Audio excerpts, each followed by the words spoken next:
compañeros docentes, muy buenos días tengan todos ustedes. Mi nombre es Irisaner Cruz Velázquez y soy licenciada en Educación Primaria.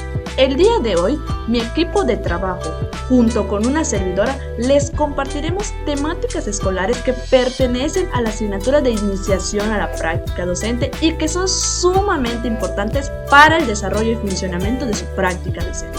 Contaremos con expertos y moderadores que están capacitados para compartirnos esas experiencias y momentos acerca de su quehacer docente dentro y fuera de las aulas de clase. Les dejo con nuestro moderador estrella, el maestro Jorge Alberto López Estrada, quien nos comentará sobre el contexto educativo. Un gusto estar con ustedes y a continuar aprendiendo. La práctica educativa no tiene una definición exclusiva, ya que abarca muchos aspectos. En general se refiere a la actividad social y ética que realiza el docente, regida por los valores del maestro al momento de dar clase. Sin embargo, este hecho se ve influenciado por diversos factores y debe entenderse como reflexiva. Tiene tres momentos que son la planificación, la aplicación y la evaluación. Hola y bienvenidos a este podcast educativo de la asignatura de iniciación a la práctica docente de la maestría en educación del Instituto David Alfaro Siqueiros. Bienvenidos sean todos y hoy tendremos invitados que de ellos escucharemos su práctica reflexiva acerca de temas relevantes que tienen que ver con la educación. Y sin más preámbulos vamos a iniciar. Para iniciar este trabajo y esta charla con los docentes que tenemos como invitados, vamos a iniciar el trabajo contemplando el contexto. ¿Pero qué es el contexto? El contexto se puede definir como el entorno educativo que favorece u obstaculiza la enseñanza. El contexto es además todo el aspecto geográfico, cultural, actividades que se realizan en la comunidad, valores con que cuenta la comunidad, el docente, los materiales educativos al alcance para poder llevar a cabo la práctica educativa. No olvidemos que la finalidad escolar del aula es formar ciudadanos del mundo. De ahí la importancia de contribuir en su formación integral. Para continuar con este podcast educativo, vamos a tener ahora a nuestra primera invitada. Ella es la maestra Norma Angélica Velázquez Herrera, que cuenta con 25 años de servicio y labora en la comunidad de Etzilán González. Ella nos va a hablar acerca de la práctica docente y la práctica educativa. Maestra, bienvenida, y le quisiera hacer una pregunta. ¿Cuál es la diferencia entre práctica docente y práctica educativa? Escuchémosla. Buenos días, maestro Jorge. Gracias por la invitación. Compañeros docentes, muy buenos días. Y también a todos aquellos que yo sé que verán nuestra transmisión. El día de hoy vamos a hablar acerca, como usted bien me dijo y me pregunta, acerca de la práctica docente y la práctica educativa, que al simple hecho de escucharla pensamos que las dos son lo mismo, pero mucho ojo, no, las dos, aunque suelen parecer iguales, no son lo mismo. Ahora bien, hay que aclarar que al escuchar práctica docente, esta la vamos a considerar y va dirigida hacia el profesor. Y todo lo que éste utilizará para enseñar a su manera y que va a encauzar a la enseñanza. Aquí hablamos de todo aquello que hará que el conocimiento llegue al alumno. Todo aquello que va a ayudar al docente a transmitir ese conocimiento. Aquí podemos hablar de todos aquellos recursos que el docente hace suyos al momento de transmitir un conocimiento. Llámese así las TICs, recursos didácticos, material manipulable. Y aquí podemos nosotros hasta incluso hablar del método que va a utilizar para enseñar. Algo muy esencial en este proceso de la práctica docente es la interacción profesor-alumno y también la interacción alumno con alumno. ¿Sí? Es muy importante que esta interacción ocurra, por ejemplo, en nuestro salón de clase, ¿sí? Siempre es bueno que el docente platique, pregunte, se acerque, hacerle ciertas preguntas y que el alumno tenga la misma confianza de acercarse a preguntar si entendió, si no comprendió, qué va a hacer, cómo estás, y también la interacción que tenga un alumno con sus demás compañeros. Esto es la práctica docente. Ahora, la práctica educativa es mirar de una forma global el proceso de enseñanza-aprendizaje. Aquí entran todos aquellos recursos de los cuales el docente va a hacer uso, ¿sí? Del momento de planear, como son los programas, contenidos, planes. De aquí el por qué se dice que la práctica educativa es un proceso complejo. Esta práctica educativa es conducida por el docente y necesita de ciertos requisitos indispensables para llevarla a cabo, de tal forma que se puedan ver resultados productivos. Algunos de estos requisitos son el espacio, la organización social, relaciones interactivas, distribución del tiempo y el uso de recursos didácticos. Y el criterio evaluador. Por eso dijimos anteriormente que necesitamos de la interacción maestro-alumno y alumno-alumno. ¿Sí? Cada docente, al momento de planear en nuestros salones, tomamos en cuenta todos estos requisitos. ¿Sí? Nos ayudamos o nos respaldamos en los planes, programas de estudio, ¿sí? Y procuramos tener esa relación con nuestros alumnos. Agradecemos sus comentarios, maestra Norma. Y quisiera que usted nos comentara por qué se dice que la práctica educativa constituye un proceso complejo en la educación con nuestros alumnos. Sí, la práctica, la práctica educativa dijimos que es compleja. Dijimos anteriormente, ¿sí? La práctica tiene que ser reflexiva y necesita de 3 elementos para su realización, como son la planificación, la aplicación y la evaluación. Acertados comentarios. Y ahora, para concluir con su participación, ¿cuál es la función social de la educación? Bueno, maestro, como dijimos anteriormente, la enseñanza juega un papel importantísimo, ya que permite que a través de la educación los ciudadanos puedan prepararse para la convivencia y socialización. Esto quiere decir que vamos a preparar individuos para enfrentarse a los cambios de una sociedad que constantemente está en modernización. De aquí se dice que el sector social, económico y político están produciendo cambios en el sistema educativo, ya que se quiere estar al mismo ritmo y estar actualizados, es decir, que vayamos de acuerdo a las exigencias que se demandan en la actualidad. Y se quiere que estos cambios se hagan visibles en las nuevas generaciones.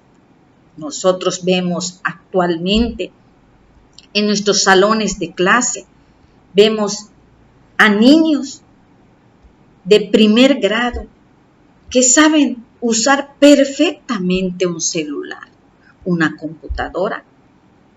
Yo, por ejemplo, tengo a niños de 5º grado y muchas veces me ha pasado que hay veces no logro poner algo en la computadora para proyectarles, ¿sí? No sé cómo ponerlos y enseguida ellos dicen, maestra, haga tal cosa, ponga tal cosa. Entonces, ahí estamos viendo que ellos están de acuerdo a las demandas que está haciendo los cambios que están habiendo.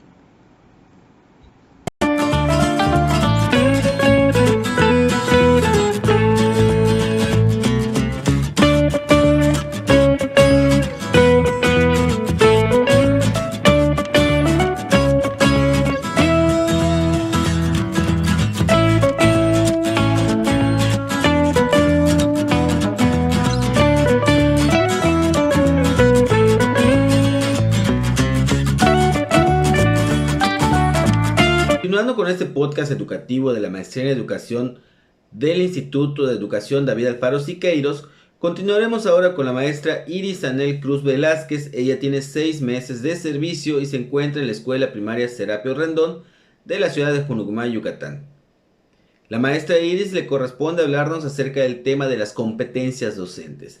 Y de acuerdo a esto, Colin Powell menciona: no hay ningún secreto para el éxito. El éxito es el resultado del aprendizaje y la preparación, así como del fracaso. Bienvenida, maestra Iris, buenos días a usted.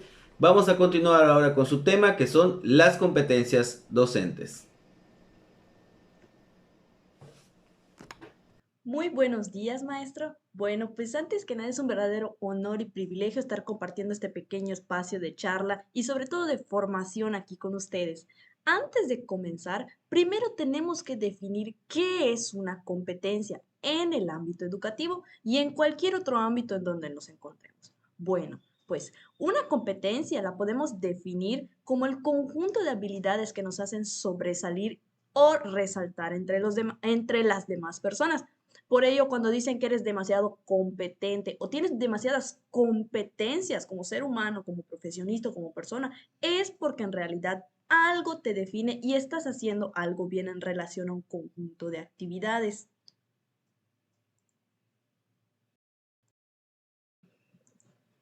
Bueno, pues por otra parte, existen diferentes tipos de competencias educativas, como lo son de comunicación, de cultura, de las matemáticas, de la tecnología, que ahorita en pandemia resultaron los docentes, sobre todo, adquirir nuevas competencias para poder enseñar, para poder comunicarse, para poder tomar consejos técnicos, pero que son encausadas o englobadas a los 4 pilares de la educación. Entre ellos son el aprender a aprender, que esto nos hace referencia a enseñar y a construir durante todo el transcurso de la vida, no solo contenidos que se encuentran dentro de los planes y programas de clase, sino que también tenemos que dejar esa huella competente en la vida del estudiante. En particular, que el estudiante diga: hoy de seguro aprenderé algo nuevo con mi maestra. En pocas palabras, que el alumno sienta que la escuela y que su aula de clase es un lugar para poder descubrir nuevas cosas y que también, como por ende, se puede entender que los docentes, de igual forma, nosotros nunca dejamos de aprender y que de esa manera podemos transmitir el gusto por el aprendizaje. Un gran ejemplo es en la escuela primaria donde ejerzo mi profesión, se carece sobre el aprendizaje de la comprensión lectora y el gusto por la lectura y la escritura. Entonces, ¿qué hemos tomado como iniciativa todos los docentes junto con el colegiado, los directivos e incluso otras personas que también pertenecen a este círculo para obtener buenos resultados? Hemos estado aplicando muchísimas estrategias, pero no todas nos han funcionado.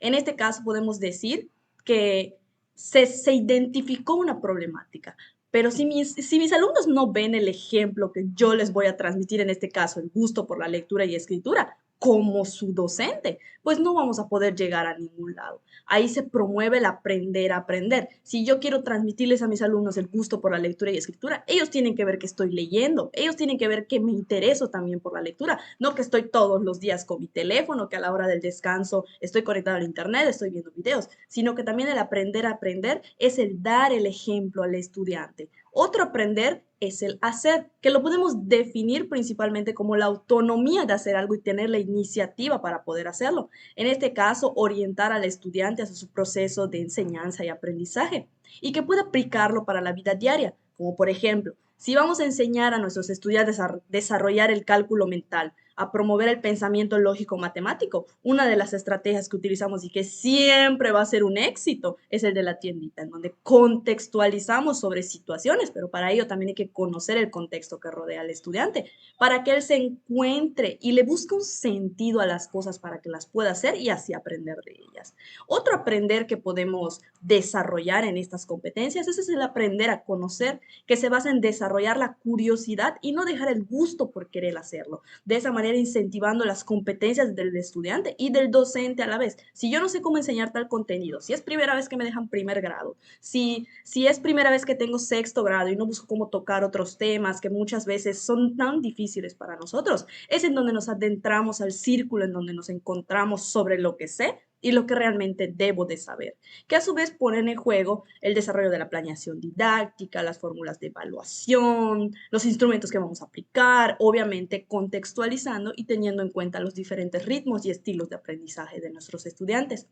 Por último, tenemos el aprender a vivir o a convivir con los demás, en donde por contexto todos estamos en la nueva escuela mexicana. Los nuevos consejos escolares están basados a que tenemos que ser empáticos, a que tenemos que desarrollar valores, a que tenemos que amarnos a nosotros mismos, a que tenemos que amar nuestra cultura. Todo esto hace hincapié al cumplimiento de las normas de convivencia para que todos y cada uno de los estudiantes pues, puedan adquirir no solo un proceso de aprendizaje digno, sino que también habilidades que le van a servir para la vida, sobre todo para que ellos puedan solucionar problemas que muchas veces el estudiante no comprende en su totalidad, que ya es parte de una sociedad y que va a seguir siendo parte de esas personas, de ese ser que le van a ayudar. Definitivamente, aprender a hacer y aprender a convivir son competencias que debe desarrollar el estudiante. Pero ahora la pregunta para la maestra Iris sería: ¿cuál es el aprendizaje significativo de una competencia educativa? Claro que sí, maestro. En este sentido, podemos entender que el verdadero aprendizaje significativo de una competencia es cuando el estudiante logra apropiarse de él y logra comunicarlo con los demás maestros. Es cuando existe ese momento en el que el estudiante te dice: gracias, maestro, gracias por enseñarme, gracias por comprenderme, y no solamente con el gracias, porque muchas veces nosotros esperamos que el alumno nos diga gracias, pero no solamente nos lo dice con las palabras, nos dice con las acciones. Cuando marcamos educativamente al alumno en el aprendizaje, también podemos marcarlo como ser humano crítico, autónomo, regulado, no solo de sus emociones, sino que también de sus acciones, que aprenda a ser, que aprenda a convivir, que aprenda para él y con los demás. Porque no solamente estamos formando estudiantes, sino que también estamos formando diferentes seres humanos que en algún momento de nuestra vida van a decir: gracias, maestro, por enseñarme esto. Y van a aprender que la vida no solamente se basa en la escuela, sino que también lo que aprendo en la escuela me va a servir para aplicarlo en la vida diaria.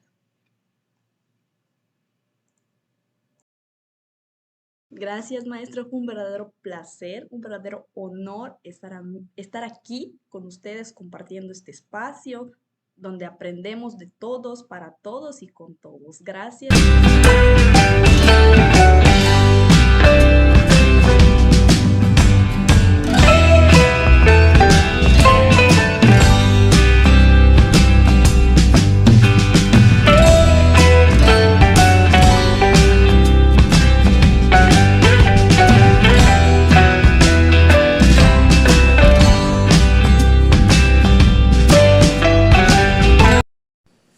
Qué interesante hasta el momento, de acuerdo a los temas que se nos han presentado.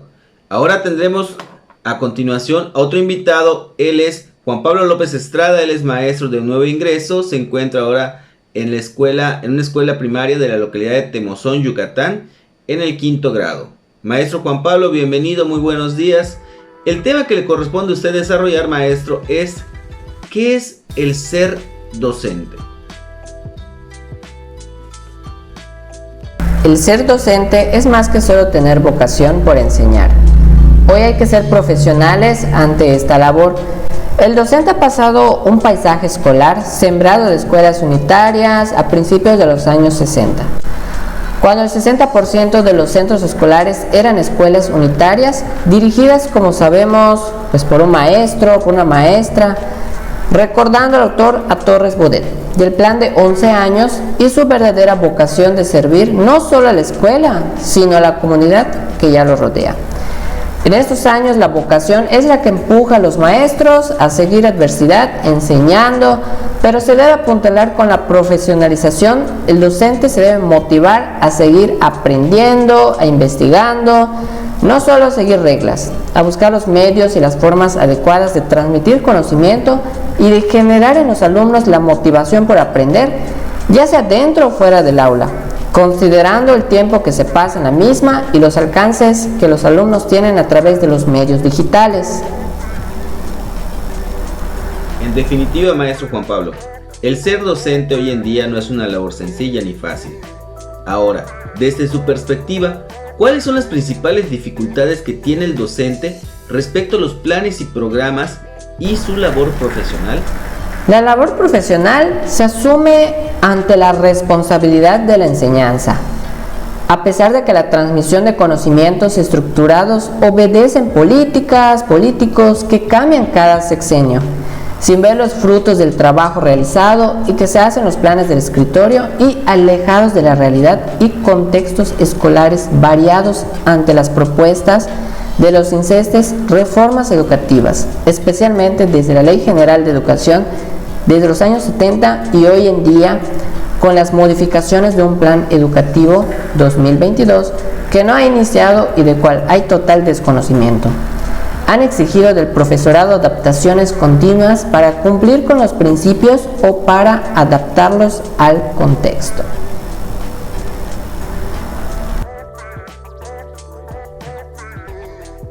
Nos queda completamente claro que en la cuestión educativa las políticas no han sido totalmente las adecuadas, sobre todo en el hecho o con el hecho de que no terminan o no se culminan, y esto también ha contribuido a que el docente tenga una labor pues todavía más compleja, pero que ha sabido sobrellevar. Sin embargo, maestro Juan Pablo, ¿qué instrumentos organizativos ofrece el sistema educativo hoy en día para que el docente continúe con su función? Los nuevos escenarios reclaman resituar la función docente con diferentes formas, responsabilidades, consideraciones y una puesta a punto de los componentes de la comunidad educativa a través de los instrumentos organizativos que el sistema educativo ofrece, en este caso es el PENSE, programación general anual, proyectos curriculares, programa de convivencia, planes de clase, actividades culturales y recreativas, efectos de pandemia y los padres de familia, entre otros.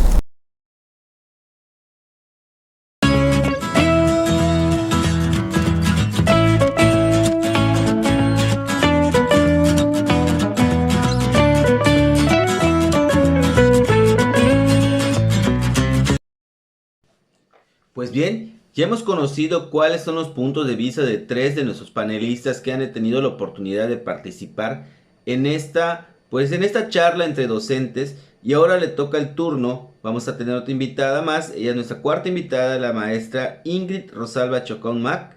Ella trabaja en la escuela Juan Pedro Pacheco Torres, primaria de la ciudad de Mérida, y ella cuenta con 3 años de servicio y está actualmente impartiendo el primer grado. Maestra Ingrid, bienvenida, buenos días. Mire, aquí tenemos una pregunta para usted. ¿Qué es la formación inicial y cuál es la formación permanente? Buenos días, maestro. Gracias por esta oportunidad de platicar con ustedes acerca de la formación inicial y la formación permanente. Vamos a iniciar con la formación inicial. La formación inicial tiene su finalidad en formar a los futuros docentes con las competencias para asumir la formación de sus futuros estudiantes. ¿Qué quiere decir esto? Que durante tus años de licenciatura te debes de pulir, debes de desarrollar estas competencias, estas habilidades profesionales que te van a dejar desarrollarte al 100% en un aula. Este debe ser un proceso de formación integral. Debe de abarcar desde competencias, habilidades, actitudes, que las actitudes son muy importantes en este momento, ¿no? Si nosotros no ponemos de nuestra parte, si nosotros no ponemos nuestro granito de arena en este ejercicio de la labor docente, nada puede ser posible, o sea, nada va a lograrse de manera eficaz y al 100%. Este proceso de formación inicial se ocupa de promover espacios para que el futuro educador apropie los fundamentos y saberes básicos y desarrolle las competencias profesionales, ¿no? Lo que hablábamos. Entonces, a lo largo de tu licenciatura, buscan darte la oportunidad de practicar en un aula real, en un contexto real, con alumnos reales, donde puedes desarrollar actividades que te dan ciertos resultados y que esos resultados te pueden servir a ti para reflexionar sobre aquello que estás haciendo bien o, en su caso, aquello que estás haciendo mal, para poder corregirlo y cuando vuelvas a ir a ese mismo contexto ya sepas cómo desarrollarlo. Todo, claro, todo en beneficio del aprendizaje de los niños. Es decir, tú vas a desarrollar tus habilidades, tus competencias para que estos niños tengan la oportunidad de desarrollar también sus competencias, de alcanzar el perfil de egreso que te pide el programa. Entonces, este proceso de formación inicial es un momento en el que los futuros docentes se acercan a las realidades del ejercicio docente. Entonces, no hay cómo quejarnos y cómo decir que lo que me enseñan en la normal no es lo mismo que ejerzo en el aula, ¿no? Porque nos están dando la oportunidad de involucrarnos en este contexto, de desarrollar nuestras competencias en un ámbito, en un contexto real, ¿no? Entonces, no solo practicar en el salón, solo la teoría, ¿no? Ya hay práctica, ya hay que llevarlo a cabo, ya hay que hacerlo. Entonces, estás en tu primer año de la licenciatura. Y claro, no estamos diciendo que te salga todo perfecto, pero tienes esa posibilidad de ir puliendo, de ir avanzando, de ir corrigiendo, de ir reflexionando sobre aquello que te funciona o sobre lo que no te funciona para desarrollar tu práctica docente. Ciertamente, maestra Ingrid, en definitiva, la sociedad pues ya no es la misma, los alumnos no son los mismos y los planes y programas pues han cambiado, eso es evidente. Sin embargo, aquí pudiéramos saber nosotros, de acuerdo a su experiencia, usted tiene 13 años que salió de la normal y tiene muchísima razón en lo que menciona, ¿no? El cambio que se ha dado en la sociedad, el cambio que originó la pandemia, el cambio que han originado los planes y programas, pues han sido demasiados. De acuerdo a su perspectiva, maestra, ¿por qué es importante la actualización del magisterio? ¿Por qué es importante la actualización del docente? Bien, ¿cuál es mi punto de vista hacia la importancia de la actualización docente?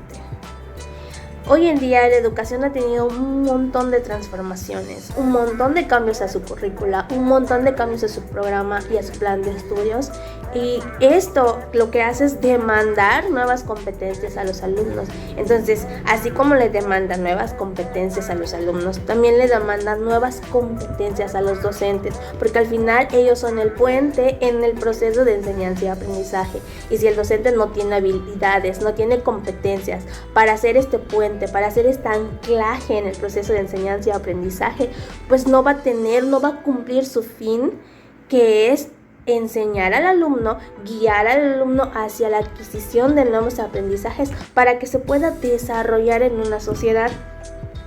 La tendencia actual es involucrar, es integrar las nuevas tecnologías de información y comunicación en el aula. Ahora los alumnos ya son digitales, si podemos utilizar esa palabra, ¿no? Ya vienen con el chip incluido de la tecnología, y muchos de nosotros, la verdad, desconocemos muchas aplicaciones que podemos utilizar con el fin educativo, ¿no? A veces creemos que YouTube solo pueden ser videos de entretenimiento, pero en realidad podemos hacer de esta herramienta parte del fin educativo. Podemos enseñar a los alumnos a través de estas nuevas tecnologías, y también los alumnos tienen que aprender que estas nuevas tecnologías pueden tener un fin educativo, no solo un fin de entretenimiento. Entonces, ahora nos toca a nosotros como docentes desarrollar esta competencia digital, ¿no? Que se viene arrastrando a partir de la pandemia. En la pandemia muchos de nosotros utilizamos los medios digitales para comunicarnos con los alumnos, buscamos las estrategias para llegar a ellos, porque no podíamos estar de manera presencial. Muchos aprendimos a utilizar plataformas como Meet, como Zoom, a grabar videos, a editar videos, a subirlos a YouTube. Para que nuestros alumnos pudieran seguir y continuar con este derecho a la educación que tienen. Entonces, desde mi punto de vista, esta es la parte más importante de la actualización, ¿no? Cumplir con las nuevas tendencias, cumplir con las nuevas habilidades que se nos requieren como docentes, y no solo verlo como obligación, sino también verlo como parte formativa de nosotros, ¿no? Que nos va a hacer mejores docentes, que nos va a ayudar a mejorar nuestra práctica educativa y al final y al cabo para hacer y desarrollar en nuestros alumnos sus competencias y serlos más capaces y más competentes para insertarse en la sociedad que hoy en día les demanda.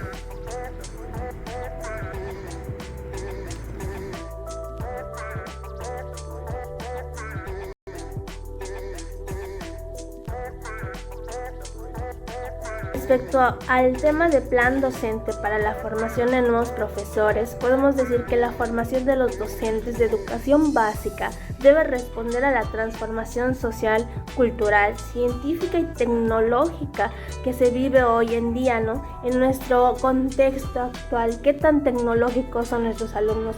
¿Cuánto sabemos nosotros de tecnología? ¿Cómo está nuestra competencia digital en este momento?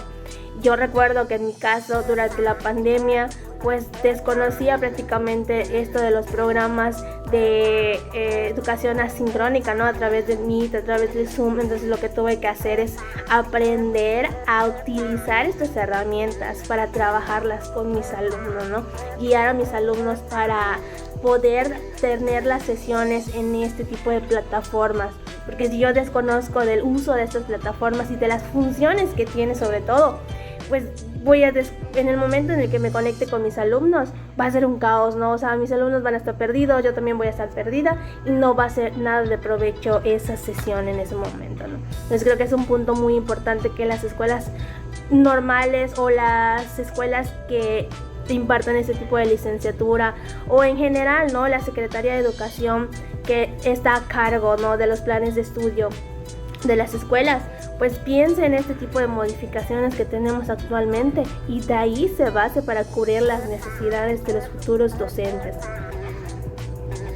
Entonces, retomando mi comentario anterior, creo que es necesario que la formación inicial de los docentes, en esta formación de los nuevos profesores, pues tenga todas estas bases tecnológicas que muchas veces, en mi caso, era mínima en la educación tecnológica que tuve en la licenciatura. Creo que tuvimos un semestre nada más de tecnologías, pero así nos mostraron lo más básico. Entonces creo que es importante profundizar en estas nuevas necesidades y tiene que ver mucho con las reformas curriculares, ¿no?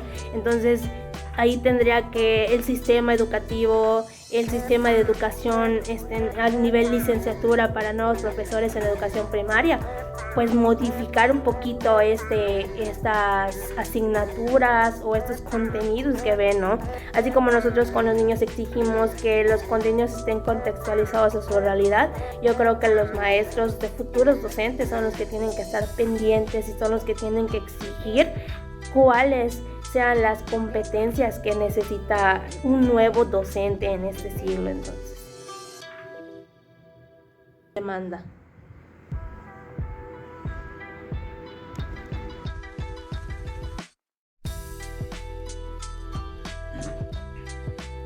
Pues bien, nuestra siguiente panelista es la profesora Lidia del Carmen Campos Guerra. Ella cuenta con 19 años de servicio en la escuela primaria UNESCO de la ciudad de Motul, Yucatán, en primer grado, y la maestra Lidia nos va a desarrollar el tema del liderazgo docente, un tema complejo que definitivamente ha sido un parteaguas en nuestra sociedad mexicana a partir de Torres Bodet, y que se le ha dado o se le ha considerado al docente como un encargado de guiar a las comunidades hacia el futuro, ¿verdad? Entonces, maestra Lidia, ¿Usted cómo considera que debe ser el liderazgo docente?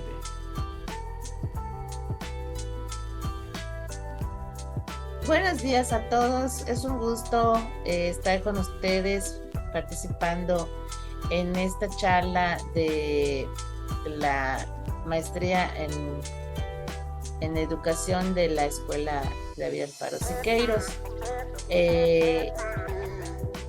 Quiero comenzar este tema del liderazgo porque a mí me llama mucho siempre la atención, ¿no? Y tengo dos frases que mencionarles que me gustan mucho. Un líder es aquel que conoce el camino, hace el camino y muestra el camino. Y la otra es que un líder es aquel que inspira a los demás a soñar, a aprender y a hacer más. Si haces eso, eres un líder. Por tanto, desde mi opinión, un líder es aquel que moviliza hacia los objetivos comunes, pero con inspiración, con el ejemplo, con convicción, con motivación, pero sobre todo con actitud positiva. Tristemente existen hasta nuestros días personas que equivocan el concepto porque muchas veces anteponen sus intereses personales antes que los objetivos por los que vale la pena luchar y crean un clima totalmente distinto a lo que se esperaría de un líder.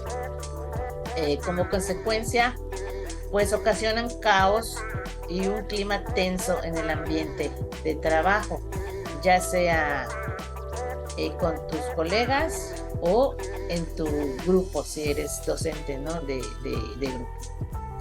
Entonces sabemos que el trabajo exige de una actitud de liderazgo por la complejidad que representa, pero sobre todo no hay que olvidar que siempre hay que mantener ese clima agradable para que todo pueda marchar muy bien. Y una de las principales habilidades de un líder es esa capacidad de dar solución a los conflictos. En el contexto actual en el que estamos, se exige cada día más participación de toda la comunidad educativa y esto conlleva que el docente cada día sea más hábil en el manejo de las relaciones interpersonales. El trabajo en equipo de forma colaborativa y atendiendo a la diversidad a través del respeto, porque el docente es una profesión 100% social. Es muy importante ser coherente entre lo que se dice y lo que se hace para ganar el respeto de los alumnos, de los compañeros, de la gente con la que nos relacionamos. Porque el respeto se gana, no solo es hablar de respeto y como dije anteriormente, o sea, no es lo mismo hablar y luego hacer otra Bien, cosa. Hay que ser ahora, ¿nos puede hablar acerca de cuáles considera usted que deben ser las previsiones que deben de tomar tanto los directivos como los docentes al momento de organizar los grupos escolares?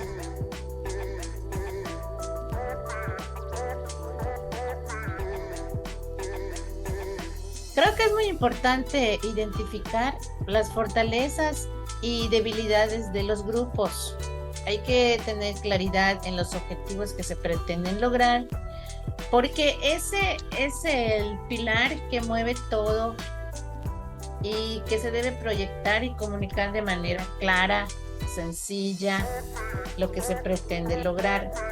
Hay que tener en cuenta que un grupo es un conjunto de personas que piensan diferente, tienen características diferentes y entonces sí es importante que se sientan en confianza, que se sientan escuchados, que se sientan entendidos y que el líder tenga muy claro los propósitos y que tenga en cuenta las características de cada una de esas personas que forman el grupo para que pueda marchar bien y lograr los objetivos que se pretenden. El líder debe tener una visión colectiva, o sea, es el que tiene que ver todo como la cabeza, la persona que tiene que llevar firme la ejecución de las acciones para lograr los objetivos. Debe conformar un equipo y que estas personas se sientan parte del equipo, porque si no, no tendría éxito el poder trabajar. Tiene que tener la convicción el equipo para que puedan sacar adelante las metas. En el caso de los docentes, pues en su aula también tienen ellos que tener una buena organización. A lo mismo que si fuera un directivo, tendría que tener en cuenta todas las características, las cualidades de cada uno de sus alumnos para que todos se sientan importantes en la consecución de los objetivos. También tenemos que saber llevar las normas para que la dinámica del grupo no se pierda. Todos los grupos son diferentes y cada uno tiene que ser liderado de acuerdo a sus características. Hay que tener claro los roles, los compromisos, las responsabilidades, que son estos aspectos que son los más importantes que se deben de tener presente por el líder. Y a la hora de realizar las evaluaciones de forma colectiva, pues hay que tener cierta delicadeza en cómo decir o hacer las cosas, ¿verdad? Porque pues a nadie le gusta que te señalen en público, o hay muchas formas de hacer saber a los integrantes del equipo en qué situaciones estuvieron, no decir mal, pero pues si hay algo que mejorar, existen formas, sobre todo hay que cuidar las formas de cómo entablar esa comunicación.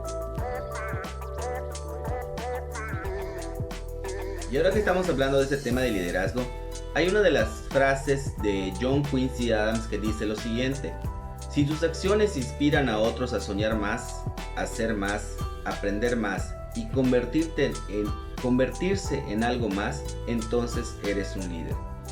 Maestra Lidia, definitivamente este es un tema complejo, amplio, que nos puede ayudar a entender un poquito más la labor docente, y por eso quisiera pedirle que usted nos hablara un poco acerca del liderazgo personal y el liderazgo pedagógico.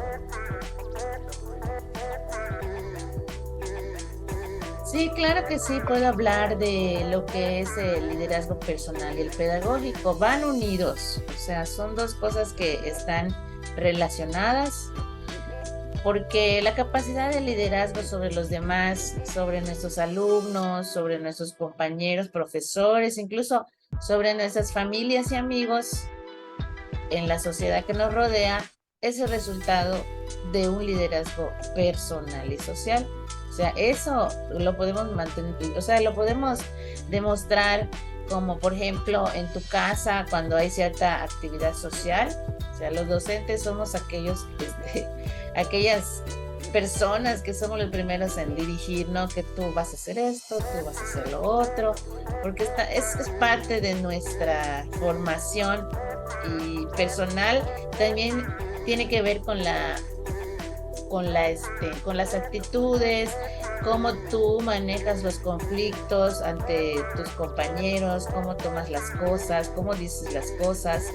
También tenemos que gestionar nuestras emociones, saber en qué momentos podemos y no hacer o decir las cosas. O sea, es parte del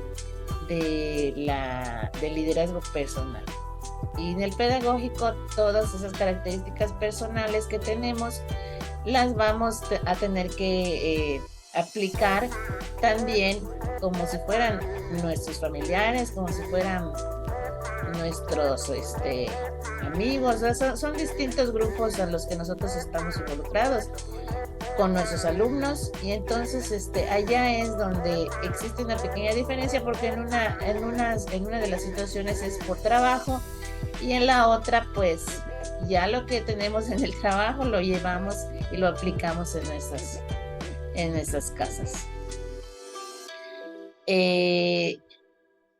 Sobre todo hay algunos aspectos que se deben mencionar, ¿no? El trabajo en grupo, el trabajo en equipo, el trabajo interdisciplinario con los compañeros, porque el docente debe de entender que las aulas son diversas y que tienen una gran riqueza que no debe de verse como un obstáculo, sino por el contrario, hay que enseñar a valorar esas diferencias y las pluralidades de los distintos grupos, ¿sí? Sobre todo la curiosidad, el interés y que se entienda que la educación es un proceso básicamente social en una escuela integrada y coherente que debe ser respetuosa y solidaria. Pues bien, este es un tema amplio que habla acerca de lo que es la docencia, la educación y la formación profesional de los maestros. Ya hemos hablado acerca del contexto educativo, de la práctica educativa y la práctica docente, de las competencias que debe tener el docente al desarrollar su profesión, de la profesión docente que es diferente a lo anterior, de la formación de la práctica docente, del liderazgo docente, y ahora necesitamos hablar para entender un poquito más todo esto que es tan amplio acerca del aprendizaje experiencial. Este tema le corresponde a la profesora Lidia y para ello necesitamos que ella nos vierta su opinión acerca de qué es el aprendizaje experiencial.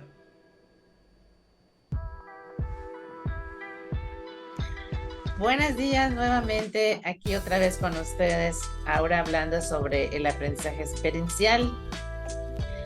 Creo que todos sabemos que la mejor forma de aprender es mediante la acción. Es decir, que el aprendizaje experiencial surge durante el proceso activo del individuo o estudiante, porque de esa manera se promueve la reflexión crítica de lo que está aprendiendo.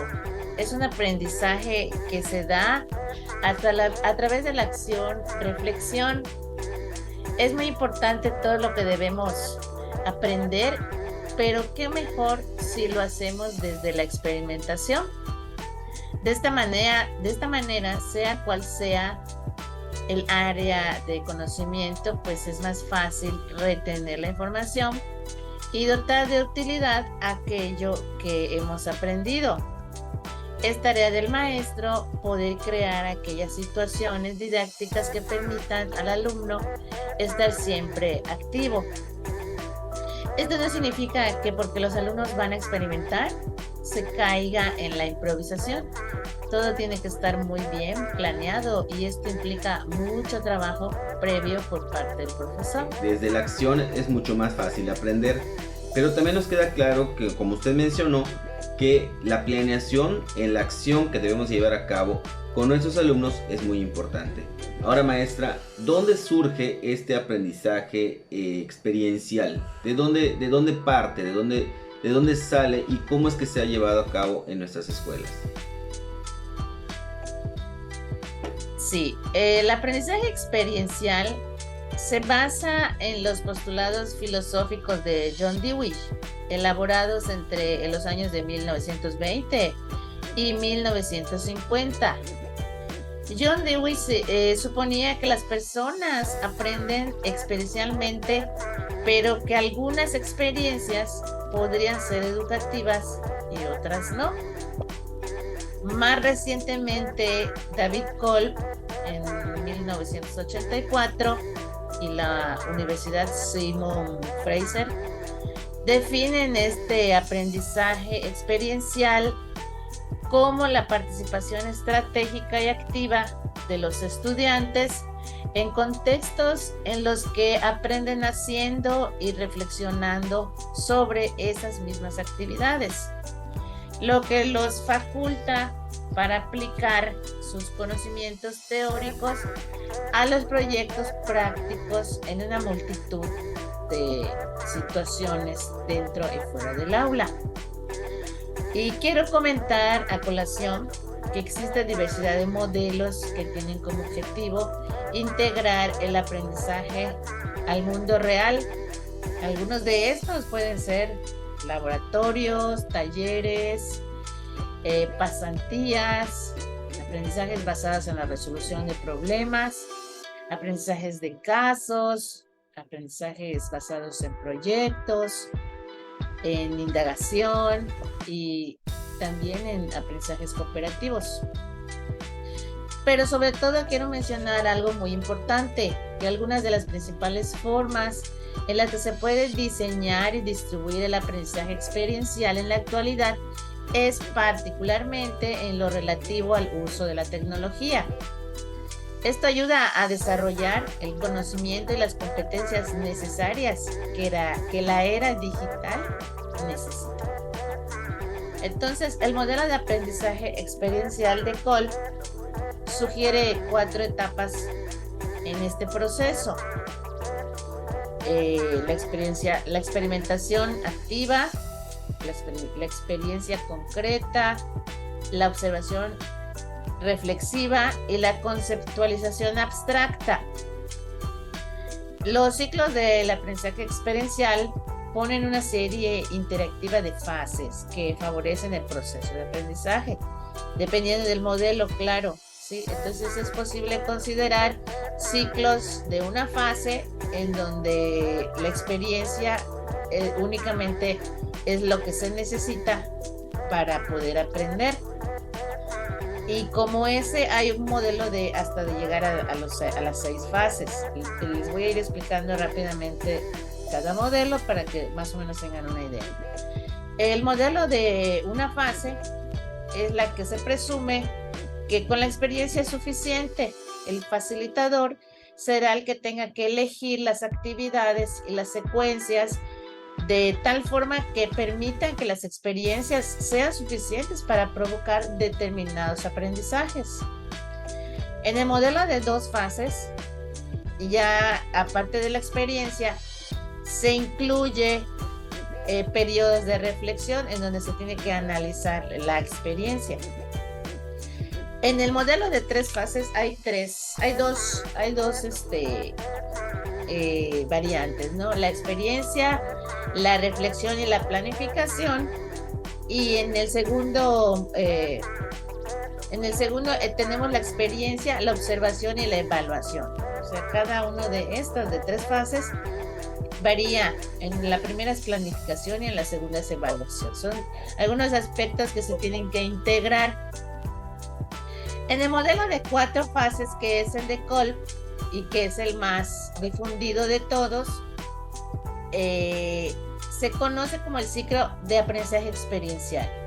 En este modelo experimental de Kolb consiste en un ciclo de 4 etapas, cuyo principal principio es una experiencia concreta en donde el alumno hace inmersión, ¿sí? se involucra, la cual es observada y analizada por el mismo individuo, o sea, él mismo reflexiona para crear conceptos abstractos, y ahí ya va creando la conceptualización, y que posteriormente son experimentados activamente o comprobados por la persona, o sea, ya lo lleva a la aplicación, creando una nueva experiencia concreta de aprendizaje para después iniciar nuevamente el ciclo. Y en este modelo de cuatro fases, Kolb identifica también 4 estilos de aprendizaje. El estilo convergente, que se refiere a las personas que prefieren aprender por medio de la conceptualización. Tienden a ser personas más analíticas.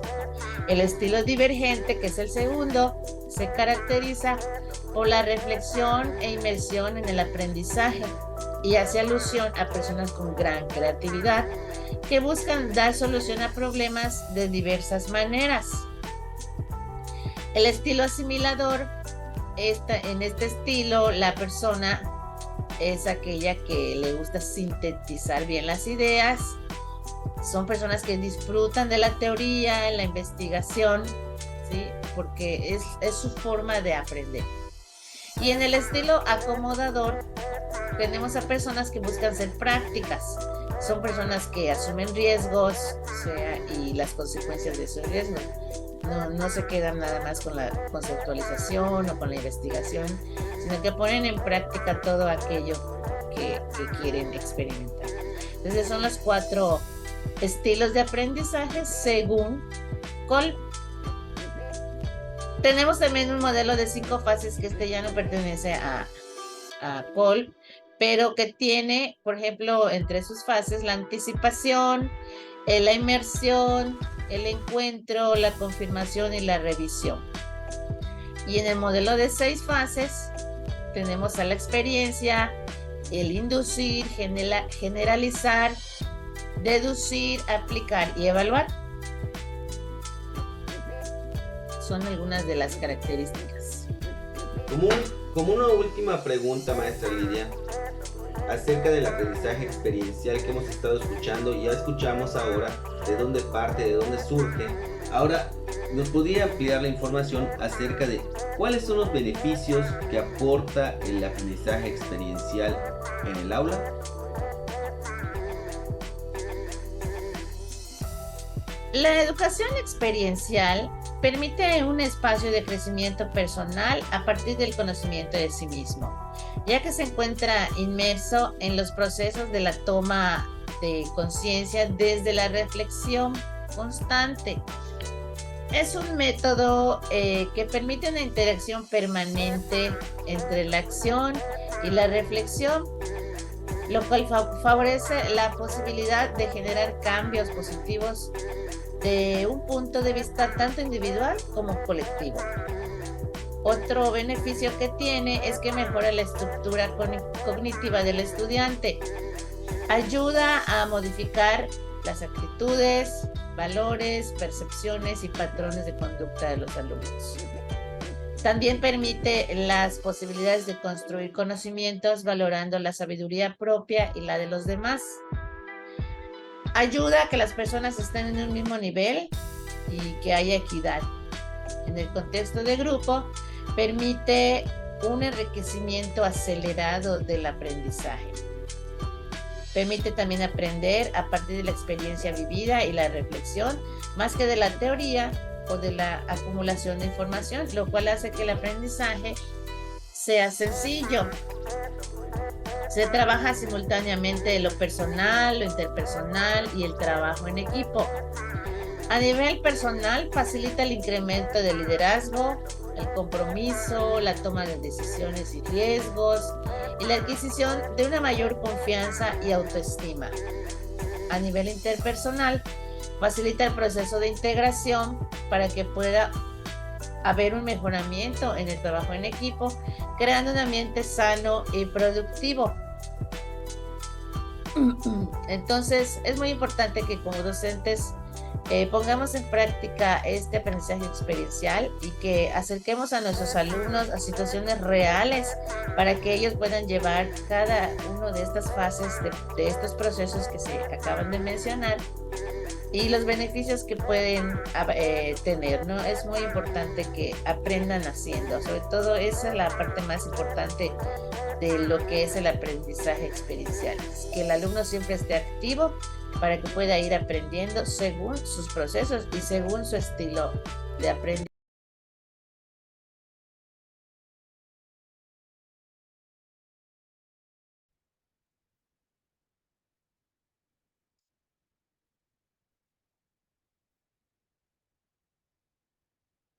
Definitivamente enseñar no es transmitir conocimientos, sino crear las posibilidades para su propia producción o construcción.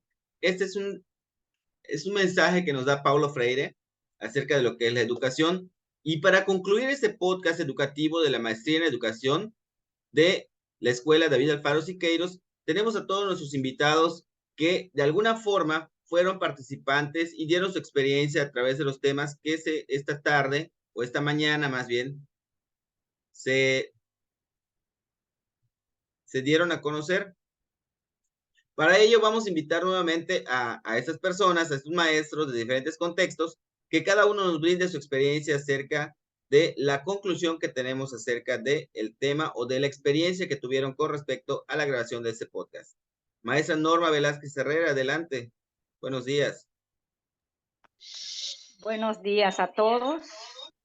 Pues fue una experiencia muy muy maravillosa. Una experiencia que hasta a cierto grado pues nos nos sentíamos así como presionados, ¿no? Parecíamos artistas de televisión, una experiencia muy bonita, ya después cuando le agarramos el gusto, ¿sí? Pues nos sentíamos bien al hacerlo, y un poco de nervios al principio porque no sabíamos cómo decirlo. Muchas veces creemos que por tener mucha experiencia, muchos años de servicio, vamos a desempeñar un buen papel, pero nos damos cuenta que no es así, ¿sí? Que el hecho de estar frente a una cámara y saber que te vas a grabar, e incluso cuando ves la producción de lo que hiciste, ves muchas veces tus errores que cometiste o tus muletillas que estuviste diciendo. Y también yo pienso que esta experiencia nos va a servir mucho a nosotros como docentes, ¿sí? Una nueva estrategia. Le agradezco a todos los compañeros, salieron muy bien, y también a la maestra Candy por mostrarnos esta nueva estrategia. A todos, muchas gracias. Pues muchísimas gracias, maestra Norma, por contarnos su experiencia de ese podcast educativo. Y definitivamente aquí estamos hablando acerca de las competencias docentes y las competencias que nosotros tenemos. Es por ello que ahora le corresponde a la maestra Iris Cruz Velázquez. Ella pues también es una maestra con 6 meses de servicio, nueva en este ámbito educativo, pero con muchas ganas y con mucha experiencia en el uso de las TICs. Maestra Iris, adelante, su experiencia final. Bueno, pues buenos días, maestro. Para mí, la experiencia, la verdad, fue bastante nueva, a pesar de que llevo varias actividades, ¿no? Cuando era normalista, siempre esto era el top para hacer todas las actividades, pero la verdad, nunca dejas de aprender. Nunca había trabajado con maestros ya con experiencia en el servicio, sobre todo ver sus videos, su motivación, la verdad me sorprendieron, sus expresiones, muchas ahí como si estuvieran haciendo un noticiero, poniendo sus fondos de pantalla atrás, buscando esa estrategia, esa forma de cómo poder resumir la información para que llegue a nosotros y a las demás personas sobre lo que pretendemos trabajar. La verdad para mí fue una experiencia muy bonita y espero poder seguir trabajando con ellos. Agradecemos su experiencia, maestra Iris, y definitivamente la profesión docente es algo que es muy bonito, es algo que tenemos que vivir día a día y lo tiene que experimentar no solo en las aulas, en la escuela, y hablo de la escuela normal, de donde todos salimos, sino ya en la escuela primaria como responsables. De ahí el tema del maestro Juan Pablo López Estrada, que fue la profesión docente. Maestro Juan Pablo, sus experiencias finales acerca de este podcast educativo de la maestría en educación. Claro, buenos días, maestros. Pues la verdad, me gustó mucho hacer este podcast con ustedes. Definitivamente, a pesar de que yo soy nuevo en el servicio educativo, pues es bueno compartir experiencias por parte ya de los maestros avanzados como usted, maestro. Aprendí muchísimo y pues para mí es algo muy cercano, pues como dice la compañera, la maestra Iris, nosotros que acabamos de salir de la normal, pues es un acercamiento todavía que tenemos pues en las TICs, y es bueno poder interactuar con los alumnos igual en nuestros centros educativos de manera personal, y claro, convivir con ustedes de manera virtual, compartiendo diferentes experiencias. Y pues en la realización del proyecto, sí, la verdad me gustó muchísimo, y agradezco mucho a la maestra Candy por darnos esta experiencia, más que nada. Muchas gracias. Bien, pues es así como vamos a continuar ahora con la maestra Ingrid Chacón. Ella también es maestra con 3 años de servicio. Ella labora en Mérida, primer grado. Ella también nos va a hablar de su experiencia en cuanto a la formación docente. Y ya las experiencias finales, ella nos platicó este tema y las experiencias finales que tiene con la grabación de este podcast. Adelante, maestra Ingrid. Bueno, gracias, maestros. Antes que nada, les agradezco la participación de todos ustedes y la invitación que me hicieron a participar en este proyecto, ¿no? Entonces, creo que una de mis grandes experiencias es trabajar con el tema que me tocó, ¿no? Que es la de actualización docente. Esta actividad nos hace salir de nuestra zona de confort, ¿no? Estamos acostumbrados a hacer puro trabajos escritos, entonces hacer un video, grabarnos, darnos cuenta de nuestros errores, como decía la maestra Norma. Entonces, tal vez nosotros pensamos que estamos hablando bien y al escucharnos hablar nos damos cuenta que realmente no, decimos muchas muletillas. Entonces, sí, fue un poquito de salir de nuestra zona de confort y va de la mano, ¿no?, con la actualización docente, que prácticamente lo que estamos haciendo hoy en día, que estamos estudiando una maestría. Entonces, esto nos da la oportunidad de aprender nuevas estrategias y nuevas cuestiones tecnológicas.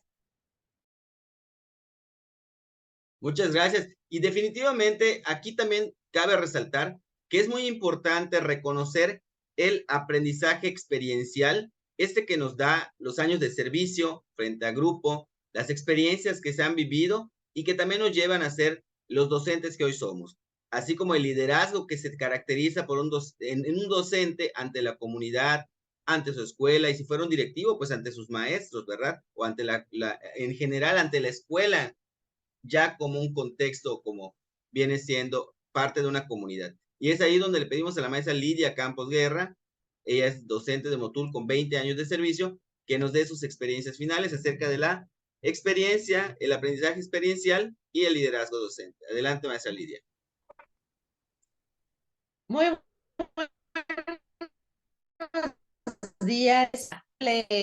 Experiencia, he participado con ustedes de temas educativos. Pues mi participación en esta charla fue sobre el tema del liderazgo de la educación experiencial.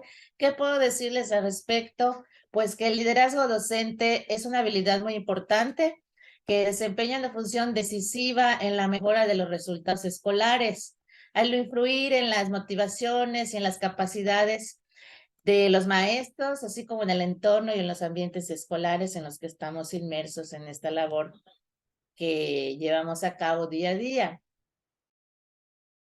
Sobre la educación experiencial es que el aprendizaje de esta forma, de esta manera, fomenta las relaciones en todos los niveles y sobre todo que es muy importante que los alumnos aprendan haciendo. Para que ellos mismos puedan reflexionar sobre sus procesos de aprendizaje y pues que tengan una muy buena comunicación con sus compañeros. Muchas gracias y estoy muy gustosa de haber participado con ustedes. Y pues, ¿qué más? Ya para concluir, agradecemos definitivamente la experiencia y la oportunidad que se nos dio trabajar en este equipo tan diverso, porque es un equipo realmente diverso que se formó a través del estudio en la maestría y a través de la asignatura de iniciación a la práctica docente, maestra Candy Chan. Muchísimas gracias por esta oportunidad que se nos compartió y pues nosotros, por nuestra parte, pues ha sido todo. Hasta luego.